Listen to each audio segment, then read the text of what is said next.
Hi guys, welcome back to Flying Monk. In today's video, we are going to be discussing some key takeaways from the autobiography of the yogi. So without further delay, let's get into the video.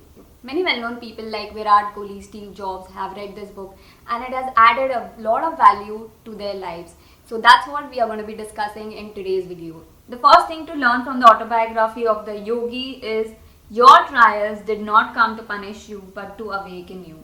It was to make you realize that you are a part of a spirit and just behind the sparks of your life is the flame in. Everyone faces difficulties and everyone needs love and support of others to overcome them. It shows that we all come from the same source.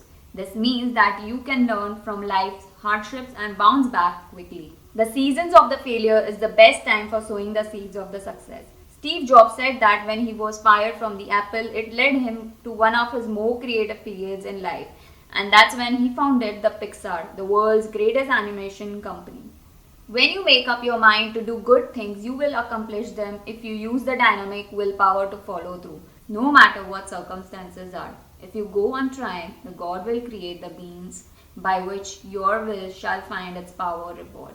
Dynamic will means that you will fall down 7 times and get up 8.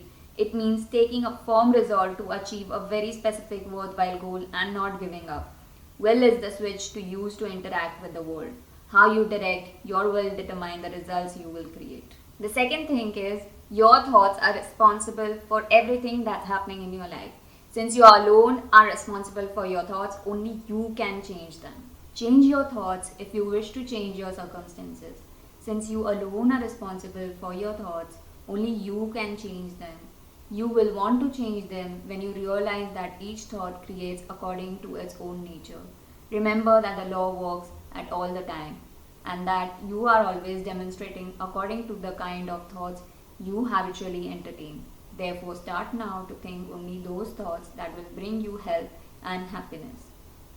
Never do anything that taints your mind. Wrong actions causes negative or evil mental vibrations that are reflected in your whole appearance and personality. Engage in those actions and thoughts that nurtures the good qualities you want to have. Every thought, feeling and action creates a wave of energy that is destined to return to us. As we give, so shall we receive. The results of our own past actions create the circumstances and events of life. The way to free ourselves from this karmic circle is to accept the life, control our reactive processes, be even-minded and cheerful. Mind is the creator of everything. You should therefore guide it to create only good. If you cling to a certain thought with dynamic willpower, it will finally assume a tangible outward form. When you are able to employ your will always for constructive purpose, you become the controller of your destiny. Tame your mind and it will be your best friend. Leave it untamed and you will eventually work against yourself. Habits of thoughts are like mental magnets that draw to a certain things, people and condition. Good habits of thought enable you to attract benefits and opportunities. Bad habits of thought attract you to materially minded persons and to unfavorable environments. It has been said that the body is literally manufactured and sustained by the mind. You demonstrate the success or failure according to your habitual trend of thought. In you, which is the stronger success thoughts or failure thoughts. If your mind is ordinary in a negative state, and occasionally positive thought is not sufficient to attract the success. But if you think rightly, you will find your goal even though you seem to be enveloped in the darkness. The body is literally manufactured and sustained by the mind. The mind is the creator of everything. You should therefore guide it to create only good. By the power of the concentration and meditation, you can direct the inexhaustible power of your mind to accomplish what you desire and to guard every door against the failure. All successful men and women devote much time to deep concentration. They are able to dive deeply within their minds and to find the pearls of the right solutions for the problems that confronts them. If you learn how to withdraw your attention from all the objects of distraction and to place it upon one object of concentration, you too will know how to attract at will whatever you need. Since you are alone responsible for your own thoughts, only you can change them and see your life and your destiny changing. Believe in the power of your thought.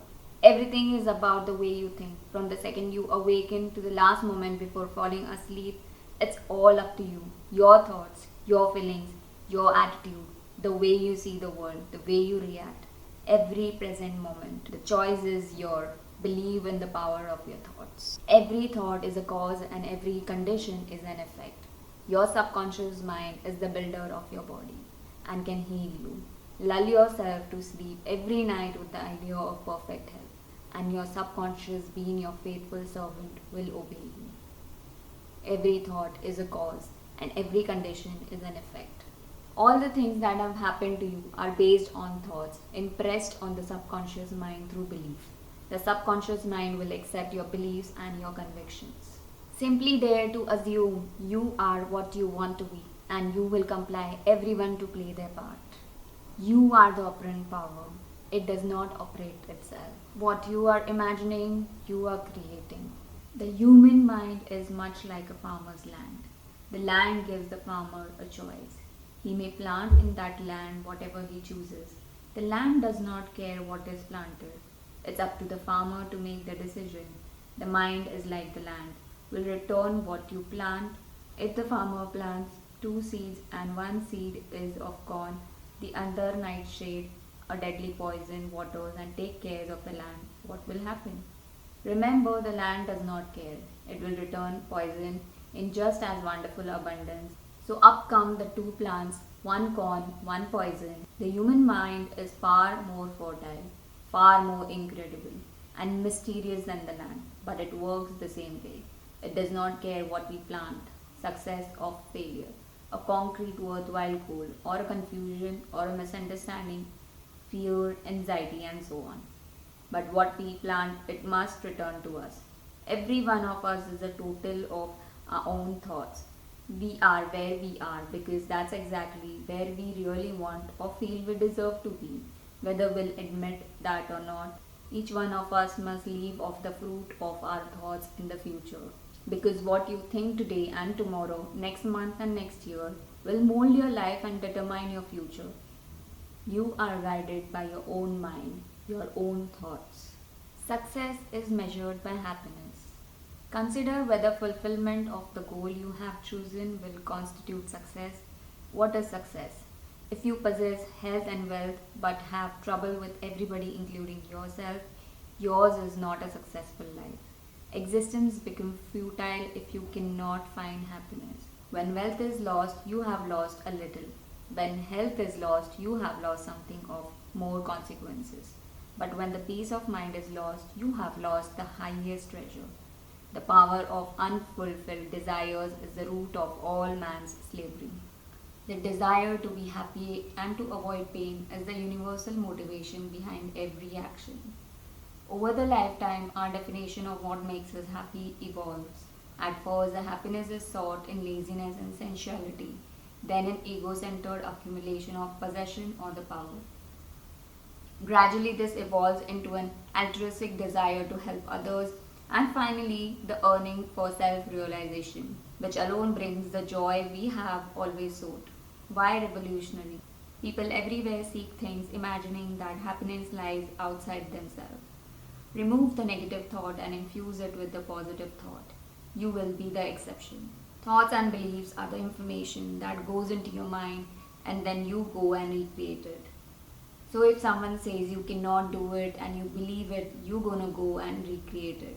It does not mean what they said is true. It means you are taking it and believing it. And materialism in the world to reveal what's in your subconscious mind. Positive self-talk or thoughts or what you say when you talk to yourself is very important. Because what you say when you communicate with yourself and others is the net result of the world.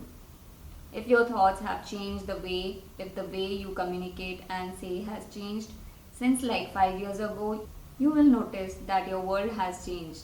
If your thoughts and your world has radically changed towards positive, you will notice that your thoughts have near that external world by the reflection of the life that you live now. The life that you live right now as a result of positive thinking that you have done in the past is a result of that. Now if your life is gone in the opposite direction, in the negative direction, notice that at some point you were embracing the negative emotions and the thoughts. And then by embracing the negative thinking, you found yourself in front of those people who were embracing the negative thinking, more negative circumstances, more negative environment, more negative information. Your subconscious mind creates the reality. So guys, that's it from the today's video in which we spoke about the key takeaways from the autobiography of the yogi. Please like this video, share it with your friends and subscribe to my channel because your support matters to me. You can also follow me on my Instagram handle and Facebook page. Until next time from Flying Monk. Bye guys.